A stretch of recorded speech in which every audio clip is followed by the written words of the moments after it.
भाइयों बहनों नमस्कार। All India anganwadi news channel में आपका स्वागत है। चैनल से जुड़ने के लिए नीचे दिख रहे रेड कलर के सब्सक्राइब बटन पर आपको सबसे पहले क्लिक करना है। फिर साइड में एक नोटिफिकेशन बेल यानी घंटी बन के आएगी, उस पर जब आप दबाएंगे तो 3 घंटी आपको दिखेंगी, जिनमें सबसे ऊपर आल वाली घंटी आप लोगों को दबा लेनी है। बहनों आपको बता दें, आंगनबाड़ी कार्यकर्ता बहनों का दिल्ली में 22% मानदेय बढ़ाया गया है। ऐसी खबरें अखबारों में बराबर छप रही हैं। तो इसके मुताबिक आपको हमने सुबह वीडियो में बता भी दिया था कि 12,720 रुपया आंगनबाड़ी वर्कर को दिल्ली में मिलेगा। और ये जो चीजें छप रही हैं, जो भी ये घोषणाएं हो रही विभाग के स्तर से और अखबारों में जो छप रहा है, वो मैंने सुबह से कई वीडियो दिए, उनमें बताया कि ये सब जो है एक तरह से गुमराह करने जैसा है, क्योंकि सच्चाई कुछ अलग है। और वो सुधांशु पटेल चैनल पर आपको कई वीडियो में हम दिखा भी चुके हैं। तो उम्मीद है आपने इन चीजों को देखा होगा। बहनों का धरना खत्म करने के लिए वहां पर विभाग और सरकार के स्तर से इस तरह से जो चीजें निकाली जा रही हैं, और अखबार वालों का क्या है, उनका कोई वजूद ही नहीं है। जो भी आए सब कुछ छाप देते हैं बस, और क्योंकि उनको इससे मतलब नहीं है कि वर्कर जो मेहनत कर रहे हैं धरने पर अभी बैठे और आगे इनका लंबा संघर्ष चलेगा, क्योंकि उनके साथ धोखेबाजी वहां पर एक अन्य यूनियन, जिसको Delhi state anganwadi worker and helper union, Delhi union भी बोलती है, उसका नाम C2 है, और वो जाकर के जो है चुपचाप मुलाकात कर ली है। जबकि धरना किसका चल रहा है? Delhi state anganwadi worker and helper union का चल रहा है। तो आप लोगों को इस बारे में थोड़ा सोचना चाहिए, और विस्तृत जो जानकारी है वो सुधांशु पटेल वाले हमारे नए जो दूसरे चैनल पर मिल जाएगी। तो प्लीज वहां पर आने वाले सभी वीडियोस को आप जो है समय निकाल करके देखा करें, और इससे आपको बहुत ज्यादा सीख मिलेगी। यह भी पता चलेगा कितना संघर्ष करना पड़ता है धरने में, और किस तरीके से हमारे कुछ अपने ही जो टाइप के यूनियन होते हैं, आंगनबाड़ी के जो रहनुमा बनने फिरते हैं, वही जा करके बहनों के लिए गड्ढे खोदते रहते हैं। तो प्लीज आप सुधांशु पटेल चैनल पर भी जुड़ जाएं, यूट्यूब पर सर्च कर ले, कमेंट में हमने लिंक डाल रखी है हमारे उस चैनल को, आप सब्सक्राइब कर लो। आंगनबाड़ी बहनों धरने से रिलेटेड जो भी वीडियोस हैं वो आपको वहां पर हम बराबर दे रहे हैं। तो अभी दिल्ली की जो आंगनबाड़ी बहनें हैं, उनके मानदेय में यूनियन के हिसाब से तो बढ़ोतरी कुछ नहीं है। ये आप लोगों के लिए केवल धोखा है, क्योंकि आपके यूनियन की अभी कोई ढंग की वार्ता नहीं हुई है। ज्वाइंट डायरेक्टर के साथ में सुबह धरने पर आए थे, तब कुछ कहा गया, और साफ शब्दों में कड़ी तौर पर यूनियन ने जो अपनी बातों को रखा था। उसके बाद में अभी जो है शाम टाइम में भी जो है निदेशक से जो बात हुई है, लेकिन वो भी बेकार सब वार्ताएं रही। क्यों? क्योंकि वो सब लॉलीपॉप देना चाहते हैं, जिसको वहां की Delhi state anganwadi worker and helper union Shivani बहन, जो शिवानी कौल है, वो स्वीकार नहीं कर रही है। तो इस मामले में आप थोड़ा अपनी तरफ भी सोचें, और उस वाले चैनल पर जाएं, और बहुत सारे वीडियो वहां से धरने के आ रहे हैं, कृपया उनको देखें और बहनों का हौसला बढ़ाएं। आगे चलते और भी आपको बहुत सारे जो राज्यों की जानकारियां देनी है इस वाले शाम के वीडियो में। स्पेशल वीडियो अगर लगेगा तो हम निकाल देंगे उसके लिए। सोम प्रभा बहन आती है सतना यानी मध्य प्रदेश से। यहां पे उनका कहना है कि आंगनबाड़ी संगठन की जो याचिका है उस पर OIC तलब की गई है। भास्कर न्यूज में मध्य प्रदेश में सतना जिले में यह खबर प्रकाशित की गई है। तो आइए इस मामले पर थोड़ा ध्यान देते हैं और देखते हैं कि यहां पर क्या मैटर दरअसल चल रहा है। बताया जा रहा है कि आंगनबाड़ी कार्यकर्तियों के संगठन मध्य प्रदेश बुलंद आवाज नारी शक्ति आंगनबाड़ी कार्यकर्ता सहायिका संगठन की याचिका पर उच्च न्यायालय जबलपुर ने पोस्टर ट्रैकर ऐप के OIC वगैरह को तलब किया है। हाईकोर्ट जबलपुर ने आदेशों का पालन सुनिश्चित नहीं किए जाने पर यह आदेश जारी किया है। अध्यक्ष अंजू सिंह बघेल उन्होंने बताया है कि मध्य प्रदेश शासन द्वारा आंगनबाड़ी वर्कर्स को बिना मोबाइल दिए पोस्टर ट्रैकर ऐप पर कार्य करने का एक निर्देश दिया गया था, जिसके विरुद्ध याचिका उच्च न्यायालय में दाखिल की गई थी, और याचिका की सुनवाई करते हुए 29 जुलाई 2021 को शासन के आदेश पर रोक भी लगा दी गई थी। बावजूद इसके समुचित जानकारी मुहैया नहीं कराने पर कोर्ट ने विभाग के OIC को 7 मार्च 2022 को यहां पे तलब किया है। खैर देखते हैं आगे क्या होता है इस मामले में। एक ये लेटर भी आया है कोर्ट की तरफ से, तो आइए इस पर भी इसका हिंदी रूपांतरण आपको दिखाते हैं ताकि आपके भी कुछ समझ में आए। तो ये 22 फरवरी 2022 को भी जारी है जबलपुर में। इसमें लिखा गया है याचिकाकर्ता की ओर से अधिवक्ता श्री शैलेश तिवारी, श्री मुकुंद अग्रवाल जी, ऐसे करके सब लिखा गया है। खैर नीचे चलते इसमें बताया जा रहा है कि कर्तव्यों का पालन कर रहे हैं, फिर भी उन्हें उनके वेतन से वंचित किया जा रहा है आंगनबाड़ी वर्कर बहनें जो हैं उनको। तो यहां पर उनके पास पोस्टर ट्रैकर ऐप डाउनलोड करने के लिए 6.0 या उससे अधिक एंड्रॉइड संस्करण वाले स्मार्टफोन नहीं है। अब एंड्रॉइड जो, और जबकि संस्करण कौन कौन यानी वर्जन की बात हो रही, संस्करण यानी वर्जन, तो मोबाइल में आप देखते हो पोस्टर ट्रैकर ओपन करते हो तो नीचे साइड में वर्जन लिखे होते हैं। जब मैं कहता हूं ना कि अपडेट आएगा तो सही हो जाएगा, जब जब अपडेट आता है तब तक कोई नया एक संस्करण जो आपको दिया जाता है, और उस नए संस्करण में जो चीजें बेहतर के लिए की जाती है। लेकिन अब यहां पर जो स्मार्टफोन है वो तो वही के वही है, अब उसमें नया वर्जन यानी नया संस्करण झेलने की क्षमता नहीं है।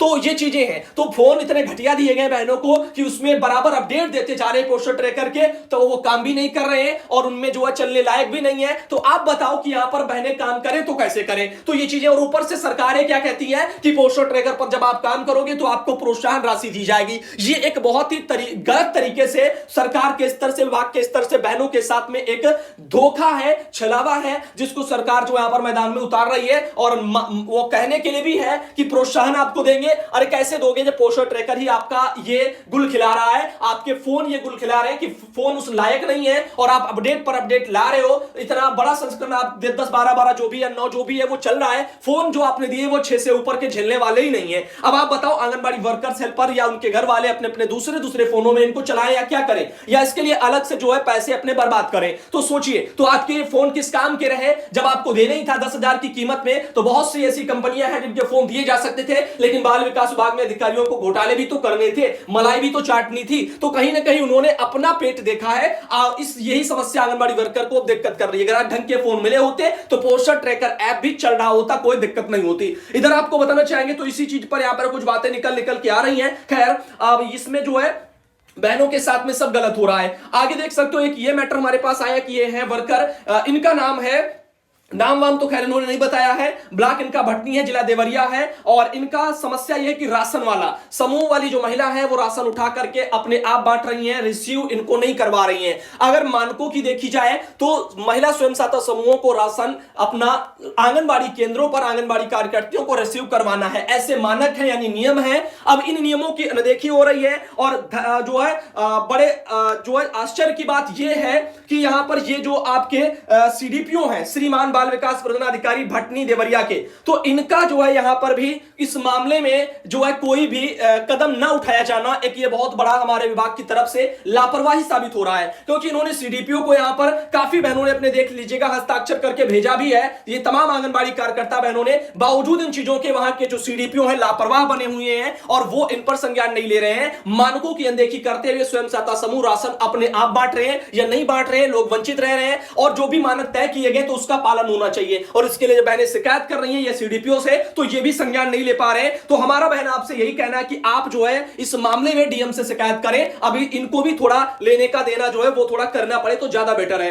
तो फिलहाल के लिए आपको बता दें, ये कुछ तस्वीरें भी उन्होंने भेजी हैं जो स्वयं सहायता समूह अपने आप राशन बांट रहे, रिसीव आंगनबाड़ी कार्यकर्तियों को नहीं करा रहे। ये उनकी शायद गुंडागर्दी हो सकती है, दादागर्दी हो सकती है, ये जो भी XYZ है, या हमारे बाल विकास विभाग के अधिकारियों का इनके ऊपर हाथ हो सकता है। तो वो तो समय के साथ पता चलेगा। अगर बहन आप इस मामले में थोड़ा आगे बढ़ेंगे, डीएम से शिकायत करेंगी तो थोड़ा जांच हो जाएगी और पता भी चलेगा कहां पर क्या स्थितियां बनी हुई है। तो आप जाएं डीएम कार्यालय और एक बढ़िया तरीके से शिकायत पत्र दीजिए। और यह भी बताइए कि हमने सीडीपीओ को भी लेटर भेजा है और उन्होंने मानकों की अनदेखी में कोई भी हस्तक्षेप नहीं किया है और चुपचाप जो है इन्हीं चीजों को आगे बढ़ाया जा रहा है। तो इस तरह से इनको भी थोड़ा पता चलना चाहिए। आगे आपको बताते हैं कि असंगठित क्षेत्र के जो कर्मी हैं इनके लिए नई पेंशन योजना जल्द। इस तरह से ये आर्टिकल इलेक्ट्रॉनिक प्रिंट मीडिया या सोशल मीडिया में जो खूब तेजी से वायरल होते रहते हैं। खैर, इसमें क्या मिलेगा क्या नहीं मिलेगा पता नहीं। चुनाव का दौर चल रहा है तो भैया मैदान में जो है ज्यादातर जो है नेताओं का इस तरह से कुछ शोर चल रहा है, जिसमें यहां पर जो भी है वो मैदान में छोड़ दो, लुभावने वाला, जनता उसके पीछे दौड़ती नजर आएगी और उसके आगे मतदान पेटी लेकर के बैठ जाएंगे, वो आएगी, बटन दबाएगी और चली जाएगी। तो यही सिस्टम यहां पर भी हो रहा है। बता रहे हैं कि ईपीएफओ में तैयारी,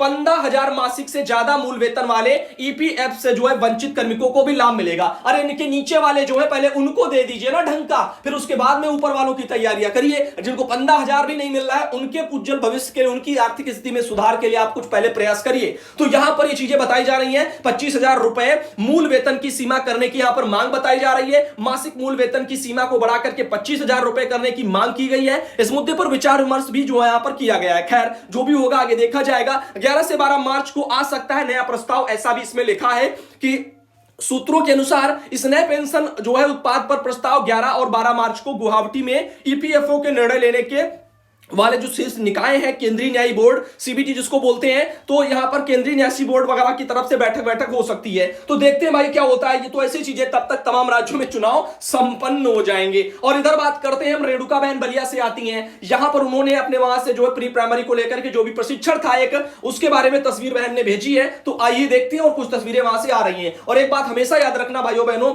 जो भी चीजें हैं, जैसे यूपी का मानदेय ही ले लो, वो केवल बस चुनाव को देखते हुए चीजें शायद लागू कर दी गई मैदान में, में, और इसीलिए अभी भी बहनें अपनी चुनाव में अपने यानी मैदान में अपने मानदेय के लिए परेशान है। और आपको पता है यहां पर जो है होली आने वाली है, और क्या इस बार वो भी फीकी रहेगी, तो इसके लिए भी थोड़ा सोचना है और आवाज थोड़ा अच्छे तरीके से लगाना है, क्योंकि अभी अगर कोई प्रयास नहीं होंगे तो फिर होली भी धीरे धीरे करके निकल जाएगी और पैसा हमारा बाल विकास विभाग नहीं भेजेगा। अधिकारियों को क्या पड़ी है, उनके घर में तो जो है अगर मान लो 4-5 महीने सैलरी अच्छे से आ जाए, बस उतने में से 2-3-4 साल का खर्चा चल जाएगा। खुद से सोचो ना। तो यहां पर आपको बता दें, सुधा बहन सिद्धार्थनगर से आती, उन्होंने एक फोटो भेजी थी, और आज शाम के वीडियो के लिए हम इतने ही रखते हैं। जाते जाते मैं फिर कह रहा हूं, सुधांशु पटेल चैनल की नीचे कमेंट बॉक्स में लिंक डाल रखी है। उसके अलावा अगर आप ऐसे ही यूट्यूब पर खाली डाल देंगे हमारा नाम सुधांशु पटेल, तब भी आपको हमारे सभी वीडियो ऑल इंडिया के या सुधांशु पटेल चैनल के सबके सब मिल जाएंगे। तो सुधांशु पटेल चाहो तो न्यूज भी लगा करके डाल दो, तब भी मैं आ जाऊंगा और हमारा चैनल आ जाएगा। हमारी एक फोटो होगी हंसते हुए, तो वो वाला चैनल है, तो प्लीज उसको सब्सक्राइब कर लीजिए, बेल दबा लीजिए। वहां पर जो आता है वो आंगनबाड़ी बहनों आपकी न्यूज से रिलेटेड आता है, जैसे कि धरने के वीडियो या अन्य तरह तरह की जो वीडियो है। तो वीडियो मटेरियल जो भी है वो सुधांशु पटेल पर लाते हैं, क्योंकि पिछली बार आपने देखा था किसी दिक्कत के चलते ऑल इंडिया जो है 15 दिन के लिए बंद हो गया था। तो इस तरह की समस्याओं से जो है निपटने के लिए ये कदम उठाए जाते हैं। अब यहां पर जो भी कंटेंट आता है उसमें हम ही केवल आपको बोलते हुए दिखाई देते हैं। धन्यवाद आपको इस वीडियो को देखने के लिए, और सुबह आप लोगों को फिर से नए वीडियो में मिलेंगे।